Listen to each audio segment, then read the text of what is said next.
मजा आएगा भाई इन सारे सवालों को सॉल्व करने में। आपसे मैं ये उम्मीद करता हूं कि भाई सवाल देखते ही डरना मत, ठीक है। अच्छे सवाल है जेईई एडवांस। तो आज हम बहुत सारे इंटरेस्टिंग क्वेश्चंस लेके आए हैं प्रोबेबिलिटी में, जो कि प्रीवियस ईयर क्वेश्चंस है, जेईई एडवांस में पूछे गए पिछले कुछ सालों के क्वेश्चंस है। जेईई एडवांस 2016 में पूछा गया ये सवाल। ये सवाल मैंने क्यों लिया है? Hello everyone, how are you all, कैसे हैं आप सब लोग? आई होप कि आप सबके सब बहुत बहुत बढ़िया होंगे। तो मेरा नाम है कुंदन मांकड़ और आज मैं आपके लिए एक बहुत ही इंपॉर्टेंट सेशन लेके आया हूं प्रोबेबिलिटी के ऊपर, ठीक है। जनरली बच्चों को बहुत डर लगता है प्रोबेबिलिटी चैप्टर से, but I find this chapter very very interesting. मुझे बहुत ज्यादा इंटरेस्टिंग चैप्टर लगता है क्योंकि हर सवाल के अंदर आपको कुछ सोचना पड़ता है ना। तो आज हम बहुत सारे इंटरेस्टिंग क्वेश्चंस लेके आए हैं प्रोबेबिलिटी में, जो कि प्रीवियस ईयर क्वेश्चंस है, जेईई एडवांस में पूछे गए पिछले कुछ सालों के क्वेश्चंस है, जिसके अंदर से कुछ क्वेश्चंस आप रिपीट होते हुए भी देखेंगे कि जो आइडिया है ना, जो कॉन्सेप्ट है वो रिपीट हो रहा है। एग्जैक्टली जेईई एडवांस क्वेश्चन देखो रिपीट करता नहीं है, बट यस आइडियाज वहां पे रिपीट होते हैं जब अपन एक क्वेश्चन को अच्छे से समझते हैं, एकदम डिटेल में समझते हैं, उसके आइडिया को अच्छे समझते हैं, फिर उसी तरीके का आपको सवाल है ना मिल ही जाएगा, राह चलते हैं ना एडवांस देते देते। तो ऐसे सवाल बहुत आपको मिलेंगे और मजा आएगा भाई इन सारे सवालों को सॉल्व करने में। आपसे मैं ये उम्मीद करता हूं कि भाई सवाल देखते ही डरना मत, ठीक है। अच्छे सवाल है जेईई एडवांस के जो बच्चे हैं, क्योंकि कई बच्चों के मैसेज मेरे पास आए थे कि सर जेईई एडवांस के लिए कुछ बताइए ना, तो बस लेके आ गए आपके लिए जेईई एडवांस के लिए कुछ सेशंस, है ना। ऐसे ही आगे भी कुछ सेशंस आते रहिएगा, ठीक है। और आप बताते रहना भाई कैसे लग रहे हैं ये सारे सेशंस, आपको आपके लिए हेल्पफुल हो रहे हैं कि नहीं हो रहे हैं, और ध्यान से देखोगे तो सब कुछ हेल्पफुल रहेगा ही। इंपॉर्टेंट चीज ये है कि भाई हर एक क्वेश्चन को खुद से जरूर ट्राई करें, है ना। ईच एंड एवरी क्वेश्चन एक बार अच्छे से पूरा थॉट दे दो, बिल्कुल एकदम फेयर ट्राई दे दो उस सवाल को, क्योंकि जब आप खुद से एक बार सोचेंगे उस सवाल पे, है ना, ऑल्दो क्वेश्चन लेंदी होने वाला है, आपको शायद क्वेश्चन पढ़ने में समझने में 5 मिनट 6 मिनट उसमें चले जाए ना, थोड़ा अनकंफर्टेबल हो जाते हैं जब सवाल अपन पढ़ रहे होते हैं इतने लंबे लंबे, ठीक है। तो वहां पे यार अनकंफर्टेबल नहीं होना है, इन्हीं क्वेश्चंस के साथ आप कंफर्टेबल होइए, क्योंकि एडवांस आपका पास आने वाला है। अगर इन क्वेश्चन के साथ आप अनकंफर्टेबल होने लग गए तो एडवांस में फिर क्या करोगे भाई, है ना। तो इनके साथ कंफर्टेबल होना पड़ेगा इन सवालों के साथ, ठीक है। और बिल्कुल इंटरेस्ट के साथ में और एकदम मजे से इन सारे सवालों को आप ट्राई करेंगे तो चीजें जरूर समझ में आएगी, है ना। तो चलिए आपके सामने एक पहला सवाल दिखाते हैं। तो दिस क्वेश्चन जेईई एडवांस 2016 में पूछा गया ये सवाल। ये सवाल मैंने क्यों लिया है? क्योंकि 2022 के अंदर एग्जैक्टली सेम सवाल मैच द कॉलम के अंदर रिपीट हो गया था। तो मैं कहा वाह भाई, एग्जैक्टली सेम सवाल है ना, कॉन्सेप्ट बेसिकली एग्जैक्टली सेम है। तो ऐसा क्वेश्चन मैच द कॉलम भी आपको दिखाऊंगा 2022 में। ये 2016 में पूछा गया एक पैराग्राफ सवाल है ना। इसके बाद में एक और क्वेश्चन है सेम इसी पैराग्राफ पे। तो उन दोनों सवालों को अपन सॉल्व करते हैं और फिर वो मैच द कॉलम वाले के ऊपर मैं आपको आइडिया दे दूंगा, पर कंप्लीटली आप उस सवाल को खुद से सॉल्व कीजिएगा। और ऐसे अपन कई सारे और भी आगे इस सेशन के अंदर सवाल होने वाले हैं, वो देखेंगे। तो चलिए देखो, ट्राई करो, सवाल पढ़ो।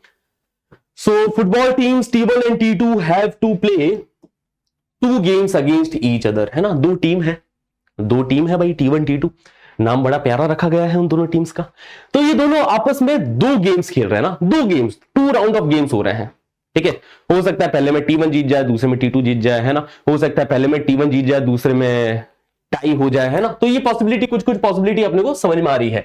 आगे देखते हैं सवाल में क्या बोला गया है। It is assumed that the outcomes of the 2 games are independent, है ना।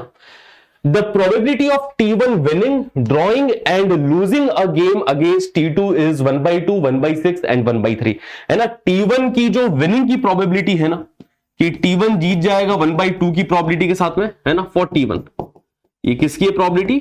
T1 की प्रोबेबिलिटी है कि T1 के लिए विनिंग की प्रोबेबिलिटी 1/2 है ना। और क्या कहा गया? ड्रॉइंग की प्रोबेबिलिटी कि ड्रॉ हो जाए, इसकी प्रोबेबिलिटी है 1/6 एंड लूजिंग अ गेम, तो लूजिंग अ गेम इसकी प्रोबेबिलिटी है 1/3। ये कुछ डेटा दे रखे अपने को, okay. Each team gets 3 points for a win. अगर कोई टीम जीत गई तो उसको 3 पॉइंट्स मिल जाएंगे, ठीक है। अगर ड्रॉ हुआ है तो दोनों को 1 पॉइंट मिलेंगे, है ना। कि अगर गेम ड्रॉ हो गया तो T1 को भी 1 पॉइंट मिल गया, T2 को भी 1 पॉइंट मिल गया अगर गेम ड्रॉ हुआ है तो। और हारने वाले को कितने पॉइंट्स मिल रहे हैं? 0 points for A loss in a game. हारने वाले को 0 पॉइंट्स मिल रहे हैं, जीतने वाले को 3 पॉइंट्स, ठीक है। टाई हो गया, दोनों को 1-1 पॉइंट्स मिल जाएंगे। ओके, और जो हार रहा है उसको 0 पॉइंट्स मिल रहे हैं। Let x and y denotes the total points scored by teams T1 and T2 respectively after 2 games. 2 games के बाद में जो टोटल स्कोर है ना, T1 का टोटल स्कोर होगा, T2 का टोटल स्कोर होगा, तो उनके टोटल स्कोर्स को अपन ने एक्स एंड वाई कहा गया है।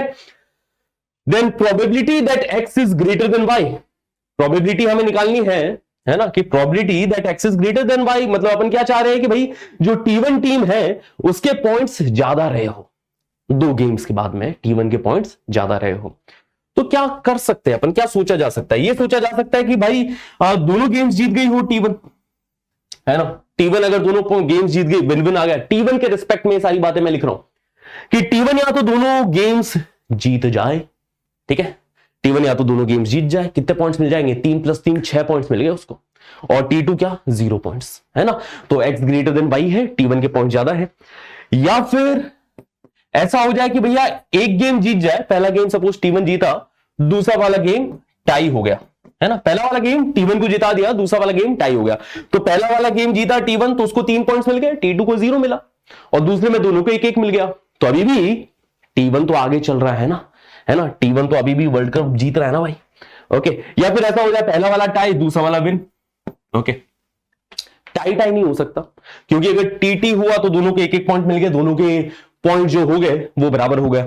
ना ही ऐसा हो सकता है कि विन लूज वाला सिस्टम भी नहीं होगा, क्योंकि अगर T1 पहला वाला गेम जीत गया, दूसरा वाला गेम हार गया, है ना, तो T1 को 3 पॉइंट्स मिले, दूसरे वाले में 0, T2 को कितने मिले? T2 दूसरा वाला जीता है तो उसको 3 पॉइंट्स मिल गए, बराबर पॉइंट्स हो जाएंगे ना, कि एक गेम T1 जीत गया, दूसरा गेम T2 जीत गया, तो दोनों के पॉइंट्स ऑब्वियसली बातें बराबर होने वाले हैं। अपने को क्या चाहिए? ग्रेटर देन y चाहिए ना, x ग्रेटर देन y, कि T1 के पॉइंट्स ज्यादा हो T2 से। तो यही 3 केसेस हमें दिखाई दे रहे हैं कि या तो T1 को दोनों जिता दो, या तो T1 को दोनों गेम जिता दो, या पहला वाला गेम जिता दो, दूसरा वाला टाई करा दो, या पहला वाला टाई हो जाए, दूसरा वाला जीत जाए, कौन? T1, है ना। तो इनकी हमें प्रोबेबिलिटी यहां पे लिखनी है। तो अगर मेरे को दोनों गेम्स जिताने हैं, T1 को विन विन करना है, तो प्रोबेबिलिटी ऑफ T1 विनिंग की प्रोबेबिलिटी कितनी है? T1 की 1/2 की प्रोबेबिलिटी है। तो 1/2 की प्रोबेबिलिटी के साथ T1 पहला वाला गेम भी जीत जाए, है ना, 1/2 की प्रोबेबिलिटी के साथ पहला वाला गेम जीत जाए, और दूसरा वाला गेम भी जिताना है, उसकी प्रोबेबिलिटी भी क्या? 1/2। तो 1/2 इंटू 1/2 हमारे पास प्रोबेबिलिटी है कि T1 दोनों गेम जीत गया है। विन और टाई की प्रोबेबिलिटी क्या रहने वाली है? कि पहला वाला गेम T1 जीत जाए तो 1/2 की प्रोबेबिलिटी के साथ जीतेगा, और अगर टाई करवाना है ना, ड्रॉ, इसको या तो टी ही लिख देते हैं ना, तो अगर टाई करवाना है, ड्रॉ करवाना है बेसिकली, ठीक है, तो उसकी प्रोबेबिलिटी कितनी है? 1/6 है। तो 1/2 इंटू 1/6, या फिर पहला वाला टाई हो जाए 1/6 की प्रोबेबिलिटी के साथ, और दूसरा वाला जीत जाए 1/2 की प्रोबेबिलिटी के साथ। तो दीज आर दी प्रोबेबिलिटी कि T1 टीम जो होंगे उनके पॉइंट ज्यादा होंगे, है ना। बहुत आसान है, कोई यहां पे रॉकेट साइंस नहीं लग रही है, बड़ा ही इजी क्वेश्चन, बड़ा ही इजी क्वेश्चन, है ना, कि या तो दोनों गेम जिता दो, पहला वाला जिता दो, दूसरा वाला टाई करवा दो, है ना, वही 3 केसेस बना रहे हैं। जीतने की प्रोबेबिलिटी 1/2 बोल रखी है, तो दोनों गेम जिताना है 1/2 इंटू 1/2, पहला गेम जिताया, दूसरा टाई करवाया, 1/2 की प्रोबेबिलिटी के साथ जीता है, 1/6 की प्रोबेबिलिटी के साथ टाई हो गया है। यहां पे 1/6 की प्रोबेबिलिटी के साथ पहले टाई करवा दिया, फिर जिता दिया। तो इन तीनों केसेस के अंदर क्या हो रहा है कि जो T1 टीम है उसके पॉइंट्स ज्यादा मिल रहे हैं T2 पॉइंट टीम से। तो अपने पास ये बन गया 1/2 इंटू 1/2 1/4, ठीक है, ये 1/2 इंटू 1/6 मतलब ये 1/12 और 1/12 है ना, 1/12 दो बार ऐड हो रहा है तो 2/12 हो जाएगा भैया, ठीक है। तो 1/4 प्लस 1/6, ठीक है, तो 24 या फिर 12 से ले लेते ना, तो 3 + 2 मतलब ये 5/12 हमारे पास में आंसर आ गया है, ठीक है। 5/12 option B is a right answer, simple. अब इसका दूसरा पार्ट देखो सवाल का, ये दूसरा पार्ट देखो।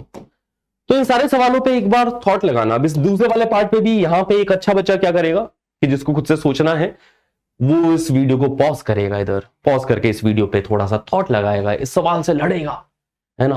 और अगर नहीं होता है, लड़ने के बाद में भी ये सवाल नहीं होता है, तो मुस्कुराइए यार, क्योंकि आपको कुछ चीजें सीखने को मिलेगी, है ना। जब भी सवाल नहीं होता है परेशान नहीं होना, वहां पे आपको खुश होना है कि वाह यार ये सवाल कुछ चीजें तो हमें सिखा के जाएगा, ठीक है। तो football teams T1 and T2, वही पूरी कहानी वापस से वही रिपीट हो रही है। इस बार हमें क्या चाहिए, इस बार हमें probability of x is equal to y, मतलब दोनों टीम्स के जो पॉइंट्स है वो सेम हो जाए, दोनों टीम्स के पॉइंट्स सेम हो जाए, ये मांगता है इस बार अपने को। तो सेम कब हो सकते हैं, जब भाई T1 जीत जाए T2 हार जाए, है ना। मतलब बेसिकली पहला वाला गेम T1 जीत जाए, दूसरा वाला गेम हार जाए, है ना। विन लूज वाला सीन हो जाए, विन लूज वाला सीन हो जाए कि T1 के रिस्पेक्ट में मैं चीजें देखूं तो T1 को पहला वाला गेम जिता दिया, दूसरा वाला गेम हरवा दिया, पहला वाला गेम जिता दिया, दूसरा वाला गेम हरवा दिया, मैक्स फिक्सिंग कर दी भाई। तो दोनों के क्या बराबर पॉइंट्स मिल रहे हैं, दोनों टीम खुश, है ना। ड्रॉ हो गया, टाई हो गया आफ्टर 2 गेम्स, ठीक है, दोनों के पॉइंट्स बराबर हो गए। या फिर ऐसा हो जाए कि भाई T1 को पहला वाला हरवाया है, दूसरा वाला जिता दिया, या फिर दोनों ही टाई करवा दिए, पहला वाला गेम दूसरा वाला गेम दोनों ही टाई करवा दिए, ठीक है। इन्हीं केसेस के अंदर ही तो हमारे पास में दोनों जो टीम्स होगी उनके पॉइंट्स क्या बराबर आ जाएंगे, यही हमें चाहिए, probability of x is equal to y. तो T1 के जीतने की प्रोबेबिलिटी है 1/2 और हारने की प्रोबेबिलिटी कितनी है ना, पहला जिताना है दूसरा वाला हरवाना है।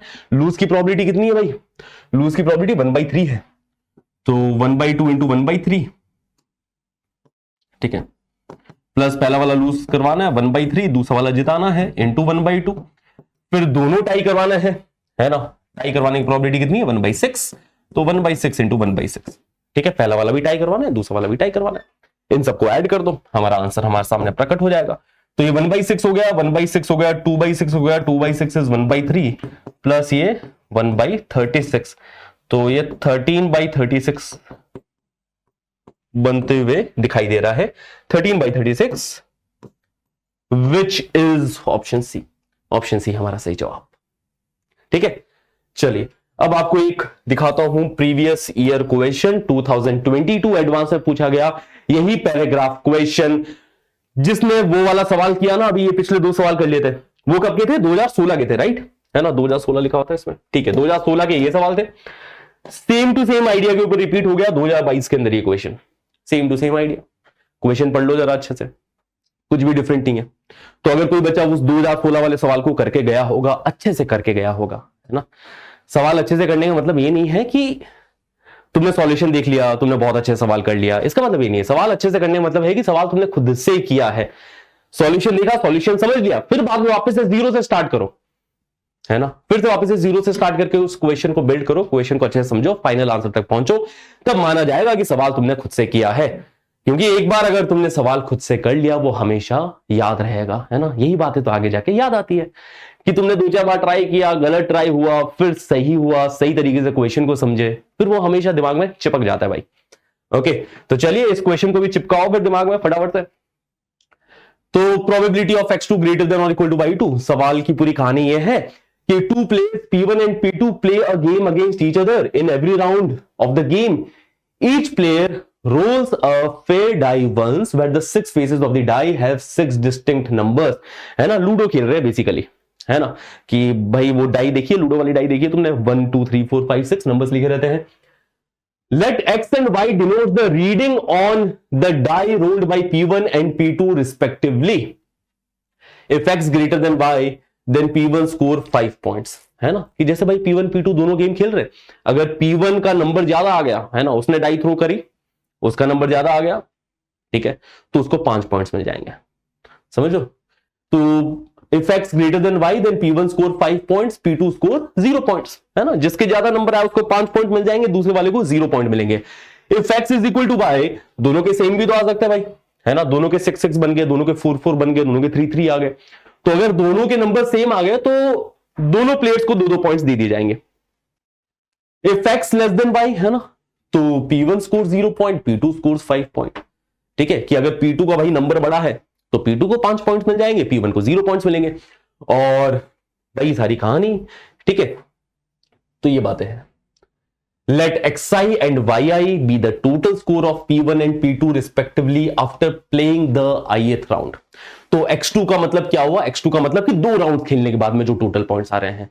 x3 का मतलब क्या हुआ कि भाई 3 राउंड खेलने के बाद में जो P1 के टोटल पॉइंट्स है उसको x3 बोला गया, और जो P2 के टोटल पॉइंट्स है 3 राउंड खेलने के बाद में उसको अपन ने y3 कहा है, ठीक है। तो अभी के अभी पॉज करो और इसका फाइनल आंसर तुम खुद निकालोगे, फाइनल आंसर तुम खुद निकालोगे, ठीक है। और ऑप्शंस हमेशा एनालाइज करना बहुत जरूरी है, ऑप्शंस को भी देखते रहो, देखो इसमें से कौन सा वाला पार्ट सबसे इजी रहेगा सॉल्व करना तुम्हारे लिए।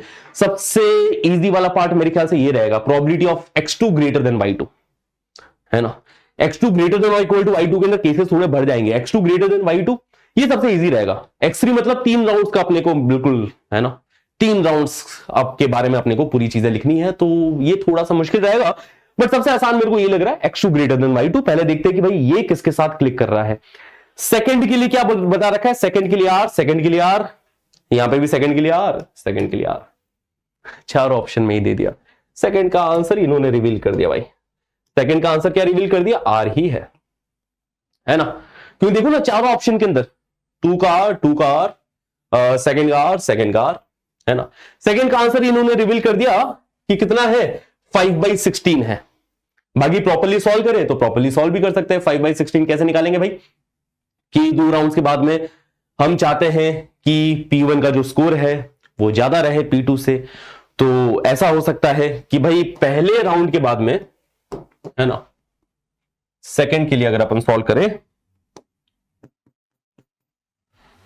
तो one of the possibility is कि फर्स्ट राउंड में P1 का स्कोर ज्यादा आ जाए, P2 का स्कोर कम हो, है ना, पहला जीत जाए दूसरा टाई हो जाए, वही सारी चीजें भैया। विन टाई कहां सॉल्व करें इसको यार, जगह नहीं बची इसमें तो, ठीक है। सेकंड के लिए अपन ये कर सकते हैं कि विन टाई हो जाए, है ना, कि पहला वाला जीत जाए दूसरा वाला टाई हो जाए, ठीक है, या फिर टाई विन हो सकता है, ओके, या फिर विन विन हो सकता है, दोनों ही जीते। टाई टाई नहीं होगा क्योंकि टाई टाई में दोनों के सेम नंबर ऑफ पॉइंट्स आ गए, है ना। और विन और लूज वाला भी केस नहीं होगा, विन लूज हो गया तो फिर भाई दोनों के पॉइंट्स फिर से सेम हो चुके हैं। अगर विन लूज वाला सीन हुआ तो दोनों के पॉइंट्स फिर से सेम हो गए। भाई कहानी है जो पिछले क्वेश्चन के अंदर हमने देखी थी, ठीक है, कुछ नया नहीं है, सेम टू सेम है। तो सोचो जरा, इसके ऊपर दिमाग लगाओ। अब अगर मुझे जिताना भाई, विन की प्रोबेबिलिटी क्या है, बस यहां पे थोड़ा सा टफ पार्ट ये आ जाता है सोचना कि भाई विन की प्रोबेबिलिटी क्या है, कि P1 जीत जाए या फिर कोई भी जीते, तो प्रोबेबिलिटी ऑफ विनिंग क्या है, इस बात के ऊपर गौर फरमाइएगा। प्रोबेबिलिटी ऑफ विनिंग क्या है किसी के भी, तो अगर मुझे किसी पर्टिकुलर राउंड में किसी को जिताना है तो क्या चाहिए भाई, ये चाहिए कि उसको बड़ा वाला नंबर मिल जाए, उसको बड़ा वाला नंबर मिल जाए, है ना। P1 ने भी डाइस थ्रो करी है, पूरी कहानी सुनना जरा, कहानी अच्छे से क्लियर होती है ना तो प्रोबेबिलिटी का आंसर इजीली आ जाता है। कहानी यह है कि P1 बैठा है, P2 बैठा है, P1 ने डाइस थ्रो करी, 6 पॉसिबिलिटी, 6 ऑप्शन है। P2 ने डाइस थ्रो करी है, उसके पास भी 6 ऑप्शन है। तो अगर मैं सैंपल स्पेस में देखूं कि भाई total possible number of options क्या आ गए, तो वो आ जाएंगे 6 × 6 36, राइट। तो सैंपल स्पेस में अपने पास में 6 × 6 36 टोटल पॉसिबल आउटकम्स है। अब जिसको जिताना है उसके साथ क्या गेम करना पड़ेगा कि भाई उसको बड़ा वाला नंबर देना है, हारने वाले को छोटा वाला नंबर देना है। मतलब बेसिकली मुझे 2 नंबर चूज करने हैं, है ना, 6 में से 2 नंबर चूज करना है। 6 नंबर से 1 to 6, उसमें से 2 नंबर चूज करने हैं, जैसे 6C2 बोलते हैं जिसको, ठीक है। 6 में से 2 नंबर चूज किए, सपोज वो 2 नंबर हमने चूज कर दिए 2 और 5, तो 5 वाला किसको देना है, जिसको जिता रहा है उसको 5 असाइन हो जाएगा, जिसको हरवा रहा है उसको 2 असाइन हो जाएगा। तो ये टोटल पॉसिबिलिटी है 6 × 6, और मैं चाहता हूं कि जो जीते, है ना, उसके पास बड़ा वाला नंबर हाथ लग जाए। मतलब 6 में से 2 नंबर हमें सेलेक्ट करने हैं, तो 6C2, 6 में से 2 नंबर सेलेक्ट किए, सपोज 2 और 5 सेलेक्ट हो जाता है। 5 वाला किसको देना है, ऑब्वियस सी बात है, ऑटोमेटिकली जिसको जिताना है उसको 5 वाला दे दो, जिसको हरवाना है उसको 2 वाला दे दो, ठीक है। तो this is the probability of winning. तो 6C2 की वैल्यू होती है भाई 5 × 6/2, और डिनोमिनेटर में 6 × 6, है ना। 6C2 की वैल्यू जानते हो ना यार, इतनी बेसिक चीजें आनी चाहिए, ओके। तो 5/12, 5/12 हो गई अपने पास में प्रोबेबिलिटी ऑफ विनिंग, कि जीतने की प्रोबेबिलिटी है हमारे पास 5/12। कोई भी जीते, P1 को जितवाना है 5/12 की प्रोबेबिलिटी के साथ जिता दो, P2 को जितवाना है अगेन 5/12 की प्रोबेबिलिटी के साथ जितवा दो, ठीक है ना। क्योंकि वही बात हो गई, P2 को जितवाने की भी यही प्रोबेबिलिटी है, ठीक है। 6 में से 2 नंबर सेलेक्ट किया, बड़ा वाला P2 को दे दिया, छोटा वाला P1 को दे दिया, है ना। तो probability of winning is 5/12। Similarly probability of losing is also 5/12, और यहां से हमें समझ में आ रहा है प्रोबेबिलिटी ऑफ टाई क्या हो जाएगी, टाई होने की प्रोबेबिलिटी क्या है, या तो विन होगा या फिर लूज होगा या फिर टाई होगा, है ना। तो इन तीनों का sum 5/12 plus 5/12 plus probability of tie, इन तीनों का सम क्या 1 आना चाहिए। तो इन दोनों का सम तो 10/12 आ गया। तो टाई की प्रोबेबिलिटी कितनी हो जाएगी 2/12। 2/12 मतलब 1/6 आनी चाहिए। और वैसे अगर मैं मैन्युअली कैलकुलेट भी करूं कि अगर मुझे टाई करवाना है किसी गेम को, है ना, टाई करवाना है तो क्या करना पड़ेगा, दोनों को सेम नंबर देने पड़ेंगे, दोनों को सेम नंबर देना पड़ेगा। तो अगर मेरे को टाई करवाना है तो डिनोमिनेटर में आप देख पा रहे हो ना 6 × 6 आएगा। डिनोमिनेटर में 6 × 6 आना ही है क्योंकि दोनों ने डाइस थ्रो करी है 6 पॉसिबिलिटीज की, 6 पॉसिबिलिटीज की, 6 × 6 ये हमारे पास डिनोमिनेटर में आने वाला है। These are total possible outcomes, जिसमें से अगर मुझे टाई करवाना है तो क्या करना पड़ेगा, तो मेरे को 6 में से कोई एक नंबर सेलेक्ट कर दूं और वो दोनों को असाइन करना है वो नंबर 6C1। न्यूमरेटर में क्या लिखेंगे यहाँ पे 6C1। जब जितवाना और हरवाना था तो 6 में से 2 नंबर सेलेक्ट कर रहा था, बड़ा वाला जिसको जितवाना है उसको दे दिया, छोटा वाला जिसको हरवाना है उसको दे दिया। यहां पे अगर मेरे को टाई करवाना है तो 6 में से कोई एक नंबर सेलेक्ट करूंगा, है ना। जैसे 3 सेलेक्ट कर लिया, अब दोनों को 3 ही मिलना है। 4 सेलेक्ट कर लिया, दोनों को 4 ही मिलना है, टाई करवाना है ना बेसिकली। ठीक है, तो प्रोबेबिलिटी ऑफ टाई ये आएगी 6C1/6 × 6। कितना आ रहा है, क्या 1/6 ही आ रहा है, यस। ओके, तो हमने विन, लूज और टाई तीनों की हमने प्रोबेबिलिटीज यहां पे देख ली है। तो अब सेकंड पार्ट के अंदर क्या बोल रहा है कि probability of x2 greater than y2, है ना। Probability of x2 greater than y2 कि 2 राउंड्स के बाद में P1 जीत जाए, 2 राउंड्स के बाद में P1 के जो टोटल स्कोर है वो ज्यादा हो P2 से। टोटल स्कोर अगर उसको ज्यादा रखना है तो उसको एक गेम जितवा दो, दूसरा टाई करवा दो, या फिर पहला वाला टाई करवा दो, दूसरा वाला जितवा दो, या फिर दोनों ही जितवा दो। ठीक है, यही 3 पॉसिबल आउटकम्स होंगे, है ना। तो विन टाई की प्रोबेबिलिटी क्या हो जाएगी, देखो विन की प्रोबेबिलिटी है 5/12 और टाई की प्रोबेबिलिटी कितनी हो जाएगी, टाई की प्रोबेबिलिटी 1/6। ठीक है, टाई विन की भी वही 1/6 × 5/12 और अगर दोनों जितवाने हैं तो 5/12 × 5/12। हाँ भाई, अब इन सबको टोटल अगर आप काउंट करेंगे तो क्या आएगा, यही आएगा, है ना, 5/16 आने वाला है। इन सबको टोटल काउंट करेंगे तो 5/16 आ गया। क्या थॉट प्रोसेस क्लियर है आपको, है ना। इन सबको कैलकुलेट करके देख लीजिएगा, टोटल 5/16 ही आएगा। तो I hope this thought process is clear to all of you. Okay, चलिए अब इसके सेकंड पार्ट की तरफ चलते हैं, है ना। और वो इसका आंसर पहले से हमें पता था कि सेकंड का आंसर आर आने वाला है, सेकंड का आंसर आर आने वाला है, वो हमें पहले से ही पता था और इसको प्रॉपरली कैलकुलेट करने का तरीका ये रहा। तो सेकंड का आंसर अपने पास में आर आ चुका है। ऑप्शंस ऐसे सेट किए ना इन्होंने कि अपने को पूरा क्वेश्चन सॉल्व करने की जरूरत ही नहीं है। ठीक है, बस जरूरत है तो हिम्मत की, है ना। तो हिम्मत की जरूरत है बस सवाल सॉल्व करने के लिए, और कुछ नहीं चाहिए। अब फर्स्ट पार्ट देखो, फर्स्ट पार्ट को थोड़ा हैंडल किया जा सकता है बढ़िया से। फर्स्ट पार्ट का आंसर इसमें क्यू दे रखा है, इसमें पी दे रखा है, इसमें क्यू दे रखा है, इसमें पी दे रखा है, मतलब पी और क्यू में से ही कुछ फर्स्ट पार्ट का आंसर हमारे पास दिखना चाहिए। ओके, तो probability of x2 greater than और इक्वल टू y2 बोला गया है ना। तो probability of x2 greater than और इक्वल टू y2 कि जो प्लेयर 1 है ना उसके जो टोटल पॉइंट्स है या तो प्लेयर 2 के बराबर आ जाए या उससे ज्यादा हो। तो बेसिकली यहां पे 2 केसेस बन रहे हैं जो अपन ऐड कर रहे हैं कि या तो भाई प्रोबेबिलिटी ऑफ x2 ग्रेटर हो जाए y2 से, है ना, या फिर ये इक्वल ही हो जाए, है ना, इक्वल ही हो जाए probability of x2 and y2। ठीक है, कि दोनों के पॉइंट सेम ही हो जाए। बेसिकली ये वाला पार्ट तो अपन काउंट कर ही चुके हैं ना कि x2 ग्रेटर देन y2, इसके 3 केसेस बनाए थे, वो 3 केसेस हमने काउंट कर ही चुके हैं। वो 3 केसेस कौन कौन से बनाए थे, वो 3 केसेस हमने बनाए थे कि दोनों जितवा दो, या फिर पहला वाला विन, दूसरा टाई, या फिर टाई विन। ये 3 केसेस था और इन 3 केसेस का सम हमने यहां पे लिख ही दिया था कि इसकी वैल्यू तो 5/16 आ रही है, 5/16 इसकी वैल्यू आ रही है। बस हमें ये देखना है x2 बराबर y2 वाले ये केसेस और यहां पे आ गए कि दोनों के पॉइंट्स जो है वो सेम हो जाए 2 राउंड के बाद में। तो दोनों के पॉइंट सेम कैसे होंगे, जब भाई दोनों एक एक गेम जीत गए हो, है ना, या फिर बोला जाए P1 के रिस्पेक्ट में तो P1 पहला वाला गेम जीत गया हो, दूसरा हार गया हो, है ना, या फिर पहला वाला हार गया हो, दूसरा जीत गया हो, है ना। 2 केसेस यहां पे ये हो गए। तो इधर और क्या क्या 5/16 में ऐड हो रहा है, 5/16 में हमारे पास क्या क्या चीजें ऐड हो रही है? 5/16 प्लस 5/16 तो इसकी वैल्यू आई गई थी, हाँ जी। तो 5/16 के अंदर क्या क्या केसेस ऐड होने वाले हैं? एक तो वो केस ऐड हो जाएगा कि भैया will lose and loose win, ठीक है, ये वाला केस ऐड हो गया। या फिर दोनों टाई हो जाए, टाई टाई, है ना। तो इस केस के अंदर देखो दोनों के पॉइंट्स बराबर है, इस केस के अंदर भी 2 राउंड्स के बाद में दोनों के पॉइंट्स बराबर है, और इस केस में तो बराबर है ही दोनों के केस नंबर, है ना। तो ये 3 केसेस और यहां पे ऐड हो जाएंगे इसके अलावा, ठीक है। ये तो probability of x2 greater than y2 हमने कैलकुलेट कर ही लिया था, इसके अलावा ये 3 केसेस और ऐड हो जाएंगे 5/16 के अंदर, बस ये 3 और ऐड हमें करने हैं, है ना। तो विल लूज कितना आ जाएगा भाई?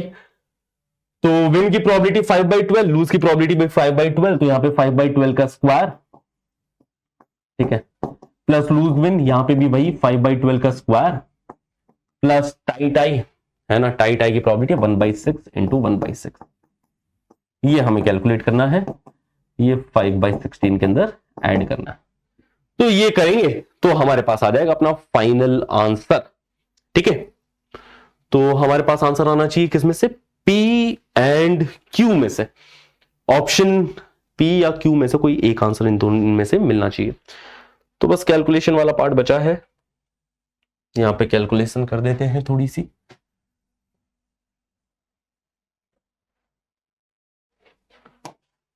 ठीक है, तो 5/16 प्लस 5/12 का स्क्वायर 5 है ना, 25/144, तो 25/144, और ये 2 बार आ रहा है, मल्टीप्लाइड बाई 2 कर दो, प्लस 1/6 इंटू 1/6 1/36 हमारे पास ये मिल गया, ठीक है। ये 72 हो जाएगा, है ना। डिनोमिनेटर से जो कॉमन लेके जा रहे हैं, 4 का फैक्टर कॉमन चला जाएगा यहां से, ठीक है। तो ये 25/72 प्लस 1/36, 1/36 को 2/72 लिख देते, ठीक है। 2 से ऊपर नीचे मल्टीप्लाई किया, 2/72 लिखा, तो ये 27/72 बन गया, है ना, 27/72। इसमें ऐड हो रहा है 5/16, ओके। तो यहां से 4 का फैक्टर कॉमन चला जाएगा इसमें से, 1/4, तो ये 5/4 इधर बचेगा, प्लस 1/18, 8 का फैक्टर कॉमन निकाल लो ना, तो 1/8 टाइम्स 5/2 प्लस 27/9, ठीक है। ये भी कैंसिल आउट हो रहा है यहाँ पे, 3 3 9 3 9 27, 9 3 27 है ना, डायरेक्ट ही बन रहा है, इसको 3 ही लिख देते हैं, ठीक है। तो 3 दूनी 6, 6 और 5 11, 11/16, 11/16 इसका आंसर अपने पास में Q आ गया, ठीक है। तो फर्स्ट का आंसर Q आ चुका है, सेकंड का आंसर R आ चुका है, फर्स्ट का आंसर Q, सेकंड का आंसर R। तो option A and option B में से, है ना, 50-50 तो हो ही चुका है अपने पास में, ठीक है, कि या तो ऑप्शन ए हमारा करेक्ट आंसर है या फिर ऑप्शन बी अपने पास में करेक्ट आंसर है। फिर थर्ड और फोर्थ के लिए देखना है, इसको TS, इसको TT, ऑब्वियसली बात है TT तो नहीं होने वाला। थर्ड और फोर्थ को देखो, थर्ड में x3 बराबर y3 बोल रखा है, फोर्थ के अंदर x3 ग्रेटर देन y3 बोल चुका है। बस फर्क यहां पे है इतना सा कि इधर थोड़े केसेस ज्यादा हो जाएंगे, x3 ग्रेटर देन y3 के अंदर अब अपने को 3 राउंड्स के बारे में पूरी डिटेल कहानी लिखनी है, तो यहां पे बस केसेस थोड़े ज्यादा होने वाले हैं, और ऑब्वियस सी बात है कि भाई इन दोनों की प्रोबेबिलिटी अलग अलग ही होने वाली है, सेम तो नहीं आने वाला नंबर, है ना। तो यहां पे ऑप्शन बी तो करेक्ट आंसर नहीं होगा, ऑप्शन ए हमारा करेक्ट आंसर होगा, ठीक है। तो option A will be our right answer. तो इस तरीके से अपन इजीली कर सकते हैं भाई इस टाइप के सवालों को। और अगर इसके अंदर आप डिटेलिंग चाहते हैं कि सर कैसे ये x3 ग्रेटर देन y3 को अगर प्रॉपर्ली सॉल्व किया जाए तो वो कैसे सॉल्व करेंगे, तो यहां पे आपको केसेस बनाने पड़ेंगे, है ना। इक्वल टू वाला केसेस बना लो, चलो सबसे पहला इक्वल टू वाला कि हमें दोनों के पॉइंट सेम चाहिए, तो प्लेयर 1 के रेफरेंस में लिखूं तो प्लेयर 1 को पहला वाला गेम जिता दो, दूसरा वाला हरवा दो, तीसरा वाला टाई करवा दो, है ना। इसके अंदर देखो दोनों के जो पॉइंट्स हैं वो सेम हो जाएंगे, पहला वाला जितवा दिया, दूसरा वाला हरवा दिया, है ना, और तीसरा वाला टाई करवा दिया। तो आफ्टर 3 राउंड्स दोनों के जो पॉइंट्स होंगे वो अपने को सेम दिखाई देंगे। अब इसके अंदर ही परमुटेशन कॉम्बिनेशन हो सकता है ना, 3 फैक्टोरियल तरीके से, तो मल्टीप्लाइड बाई 3 फैक्टोरियल और कर देना, ठीक है। फिर जितवाने की तुम्हें प्रोबेबिलिटी पता है। और क्या इसके अंदर केस बन सकते हैं, और यहां पे केस बन सकते हैं कि भाई तीनों टाई टाई टाई करवा दिया, है ना, एक केस ही बनेगा। वो सारे केस मैंने काउंट कर लिए कि विन लूज टाई, तो लूज विन टाई ये वाला केस भी काउंट हो चुका है, तो वो सारे केसेस यहां पे काउंट हो गए। 3 फैक्टोरियल मैंने यहां पे लिख दिया, 6 टाइम्स हो चुका है। यहां पे क्या हुआ कि तीनों गेम्स हमने क्या करवा दिए, टाई करवा दिए। तीनों गेम्स टाई करवा दिए तो भी अपना काम बन जाएगा, है ना। दोनों के पॉइंट्स x3 y3 दोनों के पॉइंट्स सेम है, ओके, क्योंकि हमें सेम रखना है ना, प्रोबेबिलिटी ऑफ x3 बराबर y3, ये चीज अपन कैलकुलेट कर रहा है, ठीक है। This is what we are calculating. तो ये अपने पास में टोटल प्रोबेबिलिटी आने वाली है ना। और कोई केसेस तो बन नहीं सकते, ठीक है, यही दो केसेस पॉसिबल है। तो पहला वाला जितवाना है, विन की प्रोबेबिलिटी 5/12, लूज की प्रोबेबिलिटी 5/12, टाई की प्रोबेबिलिटी 1/6 मल्टीप्लाइड बाई 3 फैक्टोरियल। इसमें ऐड कर रहे हैं टाई टाई टाई, मतलब 1/6 इंटू 1/6 इंटू 1/6, है ना, ठीक है। इसको कैलकुलेट कीजिएगा, कितना आ रहा है अपने पास में आंसर, 3 फैक्टोरियल और 6 यहां पे कैंसिल आउट हो गया, तो ये बन रहा है 25/144, ठीक है। और यहां पे 1/216 बन जाएगा, ठीक है। इसके अंदर अपन कॉमन ले लेते हैं, क्या कॉमन चला जाएगा इसमें से, है ना, 12 का फैक्टर कॉमन चला जाएगा, 12 एक 12 और आया 9, ठीक है। तो 12 का फैक्टर कॉमन जा सकता है यहां से, 16 का फैक्टर भी कॉमन जा सकता है क्या, तो 25 अपॉन ये 12 बन जाएगा,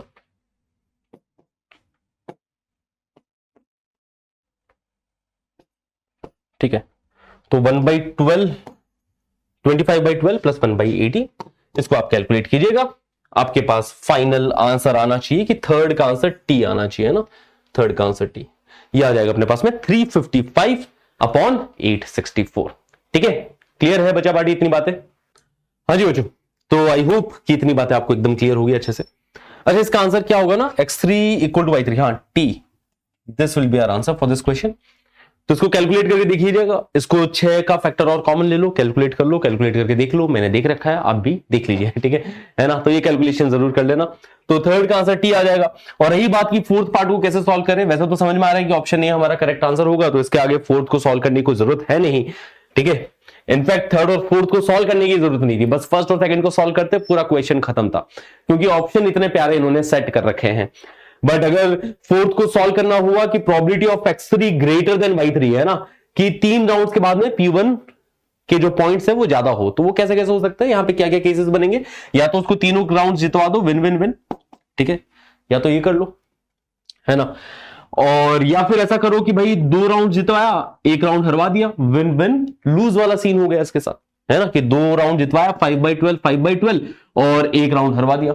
अब यहां पे भी परमुटेशन होगा इसका कि भाई पहले 2 जीता, तीसरा हारा, या फिर दूसरा वाला हारा, या पहला वाला हारा, यहां पे परमुटेशन कितना, मल्टीप्लाइड बाई 3 कर दो, क्योंकि ऐसे 3 केसेस बनेंगे ना, win win loose, loose win win, win loose win win, है ना, तो ऐसे 3 केसेस बनेंगे, ठीक है। तो मल्टीप्लाइड बाई 3 कर दो, या फिर अपने पास में क्या हो सकता है भैया कि 2 जितवा दो, 1 टाई करवा दो, है ना, 2 जितवा दो P1 को और 1 टाई करवा दो, अभी भी P1 के जो पॉइंट्स होंगे वो P2 से ज्यादा होने वाले हैं। या फिर क्या हो सकता है कि अब इसकी भी देखो अगेन 3 केसेस बन गए कि भाई तीसरा वाला टाई करवाए कि दूसरा वाला टाई करवाए कि पहला वाला टाई करवाए, तो इसके भी 3 केसेस आ जाएंगे, तो मल्टीप्लाइड बाई 3 और होगा, है ना। विन की प्रोबेबिलिटी 5/12, विन की प्रोबेबिलिटी 5/12, टाई की प्रोबेबिलिटी कितनी अपन ने 1/6 लिखी थी, है ना, तो ये अपन चीजें लिख देंगे। या फिर फाइनल केस जिसके अंदर 1 जितवा दो, बाकी 2 टाई करवा दो, बाकी 2 टाई करवा दिया तो दोनों के बराबर बराबर पॉइंट्स, एक गेम जीत गया तो भाई, है ना, विजेता वही रहा 3 राउंड्स के बाद में, ठीक है। तो विन टाई टाई, इसके भी क्या 3 केसेस और बनने वाले हैं, तो इसको भी मल्टीप्लाइड बाई 3 और कर देना, है ना। विन लूज टाई नहीं हो सकता, है ना, कि विन लूज टाई वाला केस तो ये हो गया बराबर वाली, कि x3 y3 दोनों के पॉइंट सेम होंगे तो विन लूज टाई वाला पॉइंट्स होंगे। तो ये सारे केसेस हमने कवर कर दिया। अगर मन में ऐसे कुछ ख्यालात आए, है ना, अभी मुझे पता है एक बच्चा पूछेगा but sir win win loose वाला बोल दिया, बट विन लूज विन भी तो हो सकता है। बेटा वो लिख दिया, मल्टीप्लाइड बाई 3 किया है, ठीक है। मुझे पता है तो मन में कुछ कुछ ऐसे सवाल आ सकते हैं, तो इसलिए बता रहा हूं कि भाई आप खुद से जब चीजों पे सोचोगे तो आपके मन में ऐसे सवाल नहीं उठेंगे, और अगर ऐसे सवाल उठेंगे तो खुद से भी तुम, है ना, उन सवालों का सॉल्यूशन देख पाओगे, समझ में आएगा, क्लियरली चीजें दिखाई देगी, ठीक है। तो ये भाई केसेस हो गए, इन सबको काउंट करोगे तो फोर्थ का आंसर एस आना चाहिए, ठीक है। इसका आंसर ये आएगा। हाँ जी, तो देखा रिपीटेड कॉन्सेप्ट के ऊपर क्वेश्चन, ये वाले कॉन्सेप्ट के ऊपर भी सवाल कर लेते हैं। 2019 में पूछा गया सवाल basically Bayes theorem and conditional probability का सवाल है। बच्चे बहुत डरते हैं, पता नहीं क्यों, बेस थ्योरम से, कंडीशनल प्रोबेबिलिटी से। मैं इसको बिल्कुल अलग नहीं मानता हूं प्रोबेबिलिटी से, है ना। प्रोबेबिलिटी जब आप पढ़ते हो सबसे पहले तो एक क्लासिकल प्रोबेबिलिटी पढ़ते हो, राइट, क्लासिकल प्रोबेबिलिटी जो कि तुम क्लास 10th से पढ़ते आ रहे हो। क्लासिकल प्रोबेबिलिटी में क्या बोलता है कि भाई किसी भी इवेंट की हमें प्रोबेबिलिटी निकालनी होती है तो आप डिनोमिनेटर में लिखते हैं टोटल आउटकम्स।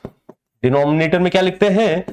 टोटल आउटकम्स लिखते हैं, है ना, किसी भी इवेंट की प्रोबेबिलिटी निकालनी होती है तो डिनोमिनेटर में जो भी टोटल पॉसिबल आउटकम्स है, जिसको अपन सैंपल स्पेस भी कहते हैं, वो हम डिनोमिनेटर में लिखते हैं। और जिस इवेंट की प्रोबेबिलिटी हमें निकालनी है उस इवेंट के फेवर में, है ना, फेवरेबल आउटकम्स जो होंगे वो अपन न्यूमरेटर में लिख रहे होते हैं, राइट।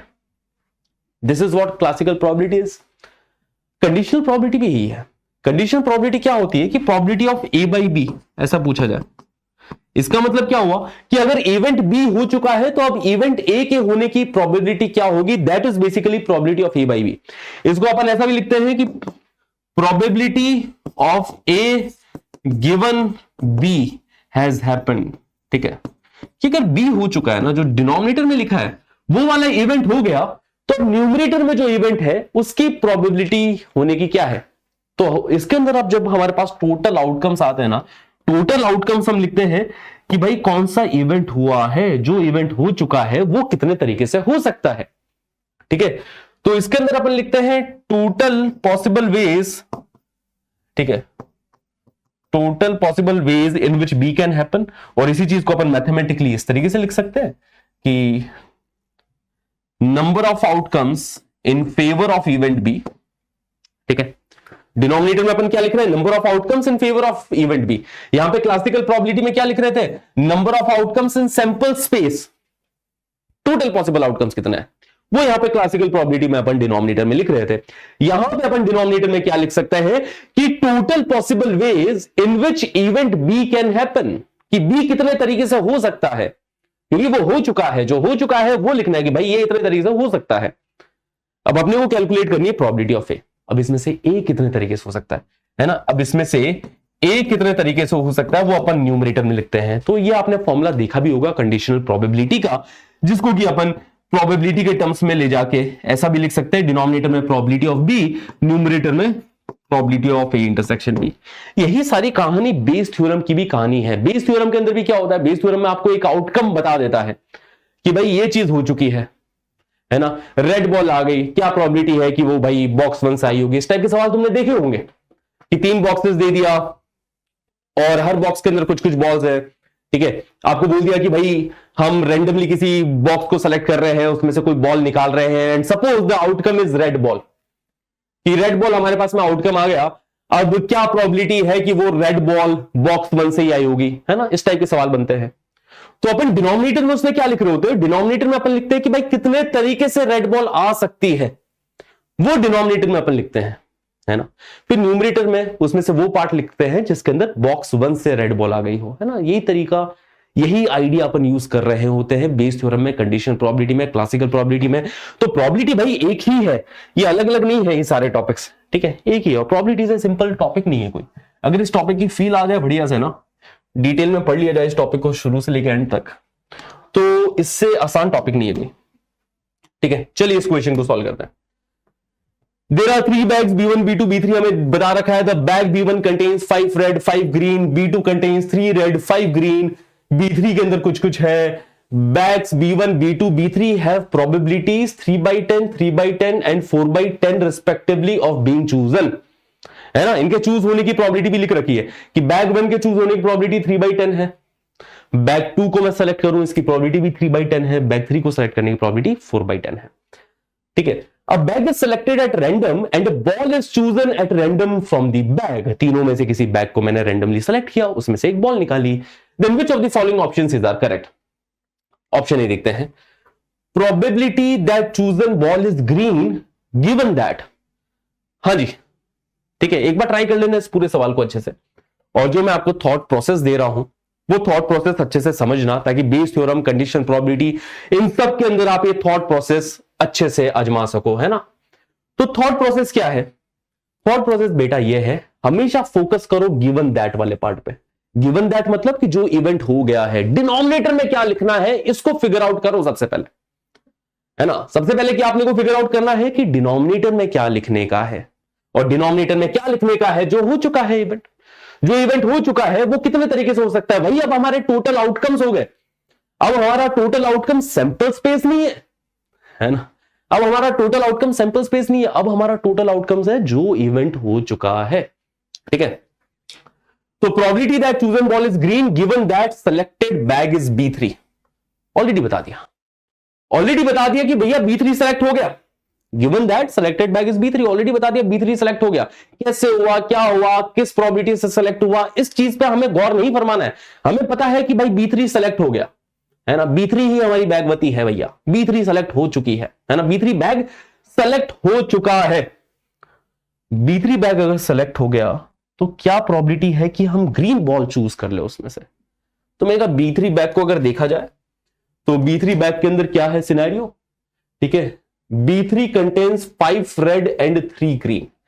B3 के अंदर 3 ग्रीन है, 5 रेड है, मतलब 3 ग्रीन है टोटल कितने बॉल्स में से? 8 में से, है ना। तो ग्रीन सेलेक्ट करने की प्रोबेबिलिटी बतानी है ना।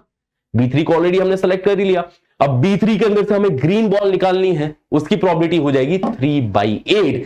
बहुत सिंपल है भाई, ठीक है, बहुत सिंपल है। चमक गया होगा जिसको नहीं चमका, और थोड़ा सोचो जरा ध्यान से, थोड़ा सोचिए ध्यान से। B3 बैग ऑलरेडी हमारा सेलेक्ट हो चुका है। B3 के अंदर 8 बॉल है टोटल, उसमें से 3 ही ग्रीन है। यही पूछा गया कि B3 अगर सेलेक्ट हो चुका है तो B3 से ग्रीन निकालने की प्रोबेबिलिटी क्या होने वाली है? तो वो हो जाएगी 3/8।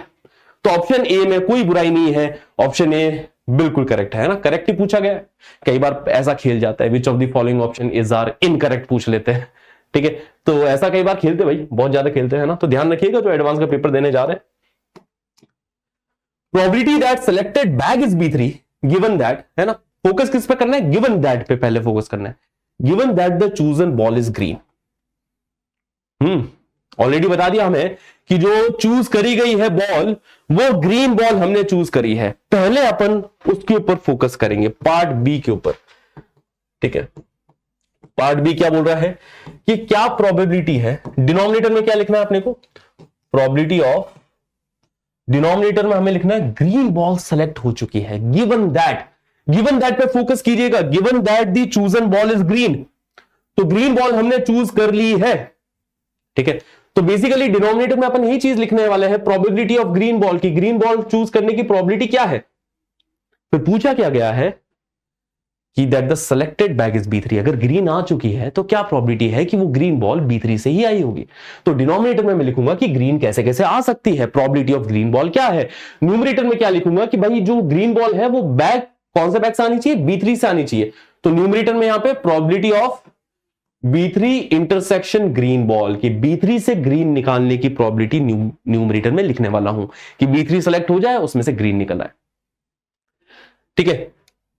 तो सिंपल सी कहानी, ये वाला पार्ट लिखना हो तो लिखिए, अदरवाइज लिखते भी नहीं है ये वाला पार्ट जनरली। अपन डायरेक्टली डिनोमिनेटर से चालू करते हैं कि उन्होंने बोल दिया है given that the chosen ball is green, तो डिनोमिनेटर में मैं टोटल प्रोबेबिलिटी लिखने वाला हूं, ग्रीन बॉल चूज करने की टोटल प्रोबेबिलिटी अपन डिनोमिनेटर में लिख रहे होंगे। तो ग्रीन बॉल चूज करने की प्रोबेबिलिटी क्या है? तो बैग 1 से अपन ग्रीन निकाल सकते हैं, है ना। तो पहले बैग 1 को सेलेक्ट करना पड़ेगा, उसमें से ग्रीन निकालनी पड़ेगी। या फिर केसेस बन रहा ना कि बैग 1 से ग्रीन आ सकती है, बैग 2 से भी आ सकती है, बैग 3 भी से भी आ सकती है। तो ग्रीन आने की टोटल प्रोबेबिलिटी अपन डिनोमिनेटर में लिख देंगे, फिर उसमें से वो वाला पार्ट न्यूमरेटर में लिखेंगे जिसमें से B3 से ग्रीन आ रही है, तो वो हमारी रिक्वायर्ड प्रोबेबिलिटी होने वाली है ना। तो गिवन दैट वाले पार्ट में सबसे पहले बैग B1 को सेलेक्ट करने की प्रोबेबिलिटी है 3/10। फिर बैग B1 से ग्रीन निकालने की प्रोबेबिलिटी क्या है? बैग B1 को सेलेक्ट करने की प्रोबेबिलिटी क्या है? 3/10 है, लिख रखा है। B2 को भी सेलेक्ट करने की 3/10, B3 को सेलेक्ट करने की प्रोबेबिलिटी 4/10 है। और B1 को पहले अपन सेलेक्ट कर लेते हैं 3/10 की प्रोबेबिलिटी के साथ, और उसमें से ग्रीन बॉल निकालनी है। तो B1 के अंदर क्या है? 5 ग्रीन है, 5 रेड है, मतलब 5 ग्रीन है टोटल 10 में से। 5/10 प्रोबेबिलिटी होगी B1 से ग्रीन बॉल निकालने की। ठीक है, B1 से ग्रीन बॉल निकालने की प्रोबेबिलिटी क्या होने वाली है? 5/10, क्योंकि B1 के अंदर 5 ग्रीन है टोटल 10 बॉल में से। या फिर B2 से ग्रीन निकाल लिया जाए, है ना। गिवन दैट वाले पार्ट पे फोकस करना है। बार बार अगेन मैं ये चीज रिपीट कर रहा हूं, अच्छे से दिमाग में इसको बसा लीजिएगा। कंडीशनल प्रोबेबिलिटी में हमेशा पहले जो बोल दिया जाए कि ये इवेंट हो चुका है, वो कैसे कैसे हो सकता है वो अपन डिनोमिनेटर में लिखने वाले हैं। ग्रीन बॉल आ चुकी है, वो कैसे कैसे आ सकती है? बैग B1 से आ सकती है या फिर बैग B2 से आ सकती है। B2 को सेलेक्ट करने की प्रोबेबिलिटी है 3/10, है ना। और B2 के अंदर क्या है भाई? B2 के अंदर 5 ही ग्रीन है, 3 रेड है, मतलब 5 ग्रीन है टोटल 8 में से। या फिर बैग B3 से ग्रीन आ जाए तो B3 को सेलेक्ट करने की प्रोबेबिलिटी 4/10, और बैग B3 के अंदर देखा जाए तो 3 ग्रीन है टोटल 8 में से, है ना, 3/8। तो या तो B1 से ग्रीन, या B2 से ग्रीन, या B3 से ग्रीन। अपन क्या चाहते हैं? कहां से निकले वो ग्रीन? B3 से निकले, है ना। तो ये वाला पार्ट बेसिकली हमें न्यूमरेटर में इसमें से लिखना है। तो एक बार डिनोमिनेटर फिगर आउट कर लिया ना, तो न्यूमरेटर में कौन सा वाला पार्ट जाएगा वो अपना आप चमक रहा है अपने को, कि ये वाला पार्ट बेसिकली हमें न्यूमरेटर में लिखना है ना। 4/10 इंटू 3/8 वाला, ठीक है, 4/10 इंटू 3/8 कि जो वो ग्रीन बॉल आई है वो बैग B3 से आई होगी। वो जो ग्रीन बॉल आई है वो बैग B3 से आई होगी, वो वाला पार्ट हमें न्यूमरेटर में लिखना है। तो अपना फाइनल आंसर क्या हो गया इस सवाल का? तो डिनोमिनेटर को कैलकुलेट कर लेते हैं इंडिविजुअली। तो ये 5 दूनी 10 और ये 3/20, ओके, ये भी 5 दूनी 10, ये 3/16 और ये 4 दूनी 8, ये 3/20, है ना। पहले मैं एक बार डिनोमिनेटर को कैलकुलेट कर लेता हूं, तो डिनोमिनेटर का काम आएगा अपने को थर्ड ऑप्शन में भी। Probability that chosen ball is green, green choose करने की प्रोबेबिलिटी पूछी गई है ना। वही तो डिनोमिनेटर है कि ग्रीन कैसे कैसे चूज करी जा सकती है, उसकी प्रोबेबिलिटी जो है total probability of choosing green ball, वही हमने डिनोमिनेटर में लिख रखा है। तो ये जो डिनोमिनेटर अपना आंसर आने वाला है वही थर्ड पार्ट का सी पार्ट का आंसर होगा। तो देखो डिनोमिनेटर की वैल्यू कितनी आ रही है, 3/20 प्लस 3/20, ये बन जाएगा 6/20 प्लस 3/16 बैठा है ना। तो 6/20 प्लस 3/16, ठीक है, तो ये आ जाएगा 3/10। 3/10 प्लस 3/16 बन रहा है। इसमें से अपन कॉमन ले सकते हैं, 3/2 कॉमन लिया जा सकता है, तो 1/5 प्लस 1/8 अपने पास बनेगा, है ना। 8 और 5 13, 3 इंटू 13, डिनोमिनेटर में कितना, 5 8 40, 40 इंटू 2 80, तो 39/80, 39/80 अपने पास में डिनोमिनेटर की वैल्यू आ रही है। ठीक है, ये कैलकुलेशन खुद से करना। 39/80 अपने पास में ये डिनोमिनेटर की वैल्यू आ रही है, और न्यूमरेटर में क्या लिखा है? न्यूमरेटर में लिखा है 4/10, है ना, कैंसिल आउट कर दो, तो 3/20 न्यूमरेटर में लिखा है ना। तो 3/20 अपॉन 39/80, तो ये जो पार्ट बी है, पार्ट बी का अपने पास में आंसर क्या आना चाहिए? हाँ जी, 20 और 80 कैंसिल आउट हुआ, न्यूमरेटर में 4 आ जाएगा। बेसिकली 3/20 इंटू 80/39 है, न्यूमरेटर में 4 आ गया, ठीक है। 4/13 हमारे पास आंसर आना चाहिए। 5/13 दे रखा है इन्होंने, 5/13 दे रखा है, ऑप्शन बी हमारा इनकरेक्ट हो गया। ठीक है, सी पार्ट बोल रहा है probability that the chosen ball is green equal to, तो सी पार्ट के अंदर हमसे ये पूछा जा रहा है कि ग्रीन सेलेक्ट करने की टोटल प्रोबेबिलिटी क्या है। तो ग्रीन सेलेक्ट करने की टोटल प्रोबेबिलिटी यही तो हमने डिनोमिनेटर में लिखी थी कि ग्रीन या तो बैग 1 से आ जाए, या बैग 2 से आ जाए, या बैग 3 से आ जाए, है ना। तो ये 3 पॉसिबिलिटीज थी ग्रीन सेलेक्ट करने की, वो हमने डिनोमिनेटर में लिखा है। Total probability of selecting a green ball is written over here in denominator. ठीक है, तो क्या आ रहा था इसका आंसर? डिनोमिनेटर की वैल्यू हमने कैलकुलेट करी थी 39/80, तो बिल्कुल सही है, पार्ट सी एकदम सही है। तो option C is correct, option C is correct, option B is incorrect, option A is correct. Probability that selected bag is B3 given that chosen ball is green equal to 3/10। ये भी गलत हो गया क्योंकि अभी अभी हमने यहां पे कैलकुलेट किया था 4/13 आ रही है ना, कि given that ग्रीन बॉल आ चुकी है तो वो B3 से आई होगी, वो ग्रीन बॉल आ चुकी है तो वो B3 से आई होगी। इसकी प्रोबेबिलिटी हमने कैलकुलेट करी थी 4/13। ये हमारा आंसर होना चाहिए, जो कि ऑप्शन डी भी ये आंसर नहीं बता रहा है ना। तो A and C are the right options for this question. ठीक है, क्लियर है, क्लियर है, क्लियर है। हाँ जी, इसी में सपोज एक और मैं पार्ट बनाता हूं, एक और थोड़ा सा कॉन्सेप्चुअल क्वेश्चन इसके अंदर मैं आपको बता देता हूं कि एक और इसके अंदर पार्ट बनाया जाए अगर, और बड़ा ही सिंपल सा पार्ट है और इसका आंसर तो मैं खुद को देना चाहिए, बस थोड़ी सी कॉन्सेप्चुअल क्लैरिटी के लिए ये वाला पार्ट मैं करवा रहा हूं। सपोज ई पार्ट में बोलूं, what is the probability of choosing green ball from bag B3? What is the probability of choosing green ball from bag B3? इस पार्ट का आंसर सोचिएगा, एक बार यहीं पे वीडियो पॉज करके इस पार्ट का आंसर सोचना। ये सोचो तो ये भी सोचो कि भाई ये जो सेकंड पार्ट है, probability that selected bag is B3 given that the chosen ball is green, इन दोनों में फर्क क्या है, ये दोनों अलग अलग क्या है, इसके ऊपर भी थोड़ा विचार कीजिएगा ताकि थोड़े कॉन्सेप्ट आपके बहुत क्लियर होंगे। Probability is all about concepts clear है तो प्रोबेबिलिटी आपको बहुत इजीली आ जाएगा समझ में। तो इस बी पार्ट में और ई पार्ट के अंदर फर्क भी सोचना, क्या फर्क है और इनके आंसर्स में क्या फर्क है, थोड़ा सोचिएगा। देखो इस पार्ट में क्या बोला गया है कि क्या प्रोबेबिलिटी है कि अपन ग्रीन बॉल सेलेक्ट कर ले B3 से। ठीक है, सिंपल सा क्वेश्चन है ना, पूरा दुनिया जहां खुला है यहां पे। ठीक है, इन्होंने ये नहीं बोला गिवन दैट ये हो चुका है, इसके अंदर क्या बोल रहा है, इसके अंदर ये बोल रखा है कि ग्रीन बॉल आ चुकी है, गिवन दैट, संसार छोटा कर दिया इसने, है ना, सैंपल स्पेस कम कर दिया इसने, कि given that chosen ball is green, कि ग्रीन बॉल आ चुकी है। अब प्रोबेबिलिटी बताओ कि वो ग्रीन बॉल जो है वो कहां से आई होगी, बैग B3 से आई होगी, ये इन्होंने कहा है इस सवाल में। और इस सवाल में क्या बोला है, इसमें सिंपल सी बात ये बोली है कि भैया बैग B3 से ग्रीन आने की प्रोबेबिलिटी क्या है ये बताओ। तो बैग B3 सेलेक्ट करो, पहले बैग B3 सेलेक्ट किया, बैग B3 को सेलेक्ट करने की प्रोबेबिलिटी कितनी है 4/10 और उसमें से ग्रीन निकालनी है। बैग B3 के अंदर देखा जाए तो 5 रेड और 3 ग्रीन है, मतलब 3 ग्रीन है टोटल 8 में से। तो ये हमारा आंसर होगा इस पार्ट का। 4/10 प्रोबेबिलिटी से हमने बैग B3 को सेलेक्ट किया और उसमें से ग्रीन निकालने की प्रोबेबिलिटी है 3/8। आंसर इज सो सिंपल, ये सिंपल सा आंसर है इसका, है ना। तो 4 दूनी 8, ये बनेगा 3/20। ठीक है, क्लियर है बच्चा पार्टी। तो आई होप आपको कंडीशनल प्रोबेबिलिटी, क्लासिकल प्रोबेबिलिटी, इसके अंदर आपको चीजों में फर्क दिखाई दे रहा हो। चलिए, ये वाला क्वेश्चन भी बहुत फ्रीक्वेंटली रिपीटेड सवाल है, 2023 में पूछा गया सवाल है। Consider an experiment of tossing a coin repeatedly until the outcomes of 2 consecutive tosses are same।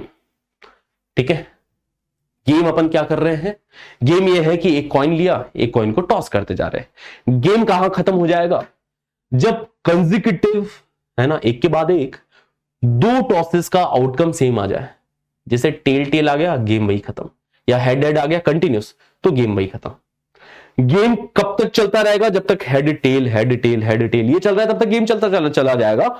जैसे ही हेड आ गए गेम खत्म, टेल आ गए तो गेम खत्म। ठीक है, if the probability of random toss resulting in head is 1/3, है ना, अनबायस कॉइन नहीं है, बायस्ड है ये कॉइन, हेड की प्रोबेबिलिटी 1/3 है, तो ऑब्वियस सी बात है कि टेल की प्रोबेबिलिटी जो होगी वो 2/3 हो जाएगी, है ना। हेड और टेल दोनों की प्रोबेबिलिटी पता है। Then the probability that the experiment stops with head is, इस एक्सपेरिमेंट को हमें हेड के साथ में स्टॉप करवाना है ना।